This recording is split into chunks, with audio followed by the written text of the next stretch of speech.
নমস্কার বন্ধুগণ,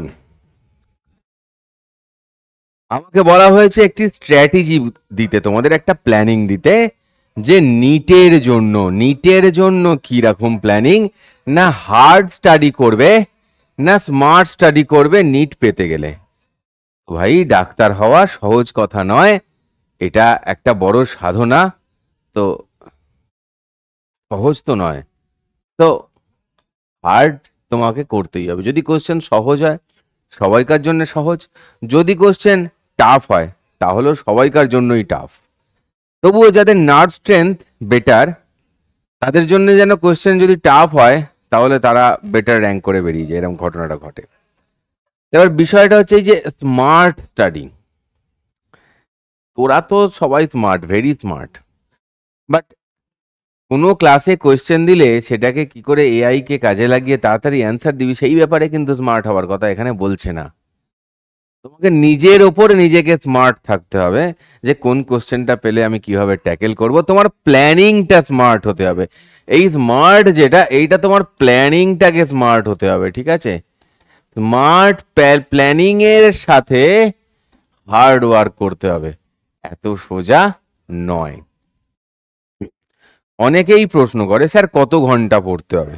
দেখো ভাই, পড়তে বসে তুমি যদি নাটক করো, না পড়ে পড়ার ভান করো, তাহলে তুমি যতই পড়ো কিছু হবে না। তোমাকে পড়াটা সিরিয়াসলি করতে হবে। আর অ্যাজ মিনিমাম আমি যেটা বুঝি সেটা হচ্ছে যে 13 ঘন্টা মতন তোমাকে পড়তেই হবে। স্যার 13 ঘন্টা? হ্যাঁ, মানে ইনক্লুডিং লেকচার আওয়ার্স, মানে এইটা হচ্ছে গিয়ে ইনক্লুডিং অনলাইন লেকচার্স। যারা বাড়ি থেকে দূরে পড়তে যাও কোথাও, তাদের ওই ক্লাসরুমের ক্লাসটা ছাড়াও জানবে তাদের আসা যাওয়ায় কিন্তু অনেকটা সময় চলে যায়। 13 থেকে বাদ দিলে পড়ে থাকছে তোমার হাতে কিন্তু 11 ঘন্টা। এই 13 ঘন্টাটা কিন্তু হার্ড স্টাডির জন্যই, যার মধ্যে ওটাও রয়েছে। এরপর ঘুমোনো টুমোনো সবই আছে। তোমার ঘুমানো, খাওয়া দাওয়া এইসব মিলিয়ে তো 8 থেকে 8.5 ঘন্টা চলেই যাবে। তাছাড়া কিছুটা টাইম একটু মজ মস্তি করার জন্য, ঠিক আছে? কিন্তু সেইটা মনে রেখে যেন স্টাডিতে প্রপার টাইমটা আসে। এইবার হচ্ছে আমাদের হাতে কি কি অপশান আছে: ফিজিক্স, কেমিস্ট্রি, বায়োলজি। বায়োলজিতে থাকছে 180, 45, 45। সব থেকে টাইম কনজিউম করে কোনটা? ফিজিক্সটা। বেশি সময় লাগে একটু কোশ্চেনগুলো করতে, কম লাগে বায়োর কোশ্চেনগুলো করতে। সব থেকে বেশি ইম্পর্টেন্ট জিনিস আমাদের এই লাইফে সেটা হচ্ছে গিয়ে রিভিশন। রিভিশন যে কি করে করতে হয় সেটাই কেউ জানে না। না, জানে অনেকেই, ম্যাক্সিমাম জন জানে না রিভিশন কি করে করতে হয়। দেখো তোমাদের বলি, রিভিশনের 3টে পার্ট হয়, ঠিক আছে? 1, 2, 3, 3টে স্টেজ হয়। তো ঘটনাটা হচ্ছে, আজকে অনলাইন ক্লাস করলি, আজকে ক্লাস করলি, ঠিক আছে, নোট ডাউন করলি। আজকের ক্লাসটা করার পরে নোট ডাউনের খাতাটা খুব ভালো করে আজই পড়তে হয়। খাতাটা আজই পড়তে হবে, খাতাটা আজই পড়ো। আজই খাতাটা পড়তে গিয়ে দেখতে পাবি যে বেশ কিছু জায়গায় প্রবলেম আছে। প্রবলেম জায়গাগুলো রিভিউ আর একবার ভিডিওটা থেকে দেখো, এবং ক্লাসে করা অঙ্কগুলোই ওই কোয়েশ্চেনগুলো নিজে ট্রাই করো, না দেখে। স্যার রোজ? হ্যাঁ, এই যে আজ ক্লাস করলি প্লাস নোট করলি, ক্লাস করতে করতে কি হয়, সবসময় পুরো নোটটা করা যায় না। ক্লাস কতক্ষণ? আমি ধরলাম 4.5 আওয়ার্সের ক্লাস হলো, এবং তারপরেও সেই নোটটাকে ঠিক করে কমপ্লিট করতে আরো 1 ঘন্টা লাগে, মানে এখানেই আমার 5.5 ঘন্টা চলে গেল। তারপরে খাতাটা কি বলছি আজই পড়তে, 3টে সাবজেক্ট আছে, 3টে সাবজেক্ট আছে ভাই, ঠিক আছে? তিনটে সাবজেক্টের খাতাটা ঠিক করে একবার পড়তে গেলে আবার লাগে এখানে আবার 2.5 ঘন্টা। 2.5 ঘন্টা, ঠিক আছে, ইয়ার কি নয়। প্রবলেমের জায়গাগুলো রিভিউ করতে গেলে লাগবে আরো 1 ঘন্টা। আর এই সমস্ত মিলিয়ে আমি আরো আরো হাফ অ্যান আওয়ার ধরে নিলাম, 0.5। তাহলে কত হলো রে? 5.5। এটা টোটাল ছিল 5.5 আর 2.5, হয় 7, 8, 9, 9.5 ঘন্টা এখানেই চলে গেছে। কি করতে গেছে ভাই 9.5 ঘন্টা এখানে? শুধু ক্লাস আর ক্লাস সংলগ্ন জিনিস নিয়ে। এই পার্টটা আমরা করি না, যারা না করলে হবে না, ওই পার্টটা করতে হবে। মেন পার্ট ওইখানেই লুকিয়ে আছে। কারণ আজকের জিনিসটা গরম গরম আজকেই রিভিশন হয়, যখন তোর রেডি হলো তখন ওটা তোর ব্রেনেতে তার ম্যাক্সিমাম জিনিসটা স্টোর থাকবে। তাও কিছু জিনিস ভুলে যাবি। দেন আমার হাতে সময় বাকি কত পড়ে রয়েছে দেখ, 3.5 ঘন্টা, 3.5 আওয়ার্স আমার হাতে বাকি পড়ে রয়েছে। 3.5 আওয়ার্স আমার হাতে বাকি পড়ে রয়েছে। এই টাইমে কি করতে হয়?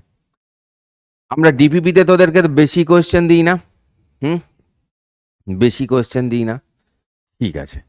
তো এই টাইমে আমরা ডিপিপি সলভ করব। টোটাল টাইম দেবো একদিনে ডিপিপি সলভ করতে, খুব বেশি হলে 1.5 আওয়ার। হাতে পড়ে রইল 2 ঘন্টা। এই 2 ঘন্টাকে আমাকে খুব স্মার্টলি কাজে লাগাতে হবে। ডিপিপি সলভ প্লাস আদার্স আরো কিছু অঙ্ক চাইলে তুই সলভ করবি। এই 2 ঘন্টা রোজ একটা করে সাবজেক্ট চ্যাপ্টার রিভিশন। কিরকম? ফার্স্টে খাতা স্যাটাস্যাট পড়া। এবার রিভিশন কি একবারই দিবি নাকি কোনো চ্যাপ্টার? দেখ আজকে যে চ্যাপ্টার পড়ছিস, ধর এখন আমাদের ক্লাসে চলছে ওয়েভ, তুই গ্র্যাভিটেশন রিভিশন করছিস, ঠিক আছে। গ্র্যাভিটেশনটা আবার পরে কোনোদিন আবার ফিরে আসবে রিভিশনের জন্য। 3 দিন 4 দিন পরে হয়তো তুই ইলাস্টিসিটি একবার রিভিশন করবি, আবার আসবে। এইরকম ভাবে প্রত্যেকটা সাবজেক্টের একটা করে চ্যাপ্টার এক দিন রিভিশন করতে হবে। এবং সেই দিনে তবে কিন্তু তোর গল্পটা জমবে, তবে সব মানে একদম সব রেডি হয়ে যাবে, ঠিক আছে। ফার্স্টে খাতা দেখলাম, তারপরে কি করব? যে কোনো বই একটা কিছু থাকবে নিজের কাছে, যেখান থেকে আমরা প্র্যাকটিস করতে পারি। আমি যেমন বলেই দিয়েছি যে জেই মেনের PYQ ইউজ করো আরামসে, কারণ ফিজিক্সের কোশ্চেনের স্ট্যান্ডার্ড বেড়ে গেছে। ফিজিক্সে কেন, কেমিস্ট্রিতেও চাইলে তুই করতেই পারিস সেটা। তাতে কি হবে?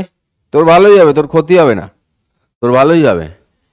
একটু স্ট্যান্ডার্ড কোশ্চেন নিটের তুলনায়, হ্যাঁ নিটে তার থেকেও স্ট্যান্ডার্ড কোশ্চেন এসছে এবারে ফিজিক্সে, বাট 45টাই আসছে না, তাই না? তো সেইটা প্র্যাকটিস করতে করতে কি হবে, নিজের লেভেলটা বাড়বে। এরপর বন্ধুদের থেকে, যার থেকে খুশি, যখন খুশি, যেখান থেকে খুশি কোনো মক টেস্টের পেপার পেলি, সলভ করলি, সেইটা চালাতে হবে। যে কোনো বই প্র্যাকটিস। আর একটা জিনিস এবার স্টার্ট করতে হবে, সেটা হচ্ছে গিয়ে রোজ 45 মিনিট টাইম ধরে প্র্যাকটিস। 45 মিনিট টাইম ধরে প্র্যাকটিস মানে স্যার কিরকম? ফিজিক্স হলে বেশি টার্গেট রাখতে হবে না, বেশি টার্গেট রাখবি না। কিরকম? তুই যে কোনো একটা বই খুলে করতে পারিস, কারোর থেকে কোনো মক টেস্টের পেপার পেলে করতে পারিস, ঠিক আছে।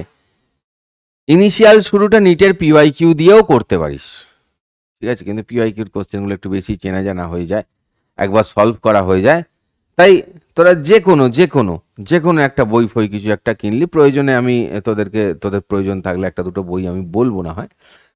ফিজিক্সের ক্ষেত্রে কটা করি 45 মিনিটে, তোরা 25 to 30টা করার টার্গেট রাখ, খুব বেশি হলে। আচ্ছা আমি ইনিশিয়ালি তোদেরকে 25টাই করতে দিচ্ছি, যা। কেমিস্ট্রিতে একটু বেশি রাখ, কেমিস্ট্রিতে 30টা মতন রাখ ইনিশিয়ালি। আস্তে আস্তে 2 মাস পরে এইটা ফিজিক্সটা এটা 30 হবে, আরো 1 মাস পরে সেইটা 35 হবে, তারপরে 40 হবে। হ্যাঁ, এরম দিকে নিয়ে যেতে হবে। 45 মিনিটে 35টা ফিজিক্সের কোশ্চেন করা মানে অনেক। ঠিক আছে, বায়ো হলে একটু বেশি করতে পারবি। বায়ো হলে হয়তো 45 মিনিটে তোরা, আমি কথায় বলছি, মেবি তোরা 60-70টা কোশ্চেন করতে পারবি, 60 to 70 কোশ্চেন করতে পারবি। ঠিক আছে, এইটা রোজ 45 মিনিটস ধরে প্র্যাকটিস শুরু কর, রোজ, এভরি ডে। তার মধ্যে কটা ঠিক করলি, কটা ভুল করলি, সেটা হিসেব কর। যে ধরনের ভুলগুলো করে ফেলছিস, যে ধরনের সিলি মিস্টেকগুলো করে ফেলছিস, একটা ছোট খাতা করবি, সেখানে লিখবি আজকে আমি পাগলের মতন এই ভুলটা করেছি। তাহলে আর সেটা জিন্দেগিতে করবি না। এটা লিখবি, এটা লিখলে দেখবি এমনি মনে থাকবে যে তুই আর এই পাগলের মতন ভুল করবি না, সেই ব্যাপারটা তোর মনে থাকবে। ঠিক আছে, চলো নেক্সট আমরা কি বলছিলাম নেক্সট? कुछ कह रहे थे हम लोग, कुछ कह रहे थे। হ্যাঁ, এই যে ঘটনাটা, রোজ 45 মিনিটস করে, এটা কিন্তু তোকে, তুই কতগুলো করতে পারছিস, যে আমাকে 25টাই মারতে হবে সেরম নয়। যে কটা করছিস এটা তুই অ্যাকিউরেসিটাকে লক্ষ্য করে কর, যে কতগুলো তুই ঠিক করতে পারছিস। এই টাইমটাই দেখবি তোকে অনেক হেল্প করবে, কারণ একদিনে 3 ঘন্টা করে রোজ তো বসা সম্ভব নয়। আরও বসলে দেখবি বোর হয়ে যাবে লাইফটা তখন। মক টেস্ট যখন দেওয়ার যেমনভাবে চলছে সেইভাবেই চলুক, কিন্তু এটা হচ্ছে নিজের টেস্ট, রোজ একটা করে সাবজেক্টে। ঠিক আছে, এইভাবে চেষ্টা করো। এইভাবে যদি চেষ্টা করো তাহলে তোমার নিশ্চয়ই হবে, নিশ্চয়ই তোমার সিলেকশন চলে আসবে। নিজের ওপর সৎ থাকো, তখন নিশ্চয়ই রেজাল্ট যখন বেরোবে তখন তুমি এক গাল হাসি হেসে চলে আসবে, দেখা করবে যে হ্যাঁ স্যার আমারও র্যাঙ্ক হয়ে গেছে। এটাই শোনার জন্য তোমাদেরকে বলা এত কথা। ঠিক আছে, চলো আজকের মতন টাটা, বাই বাই।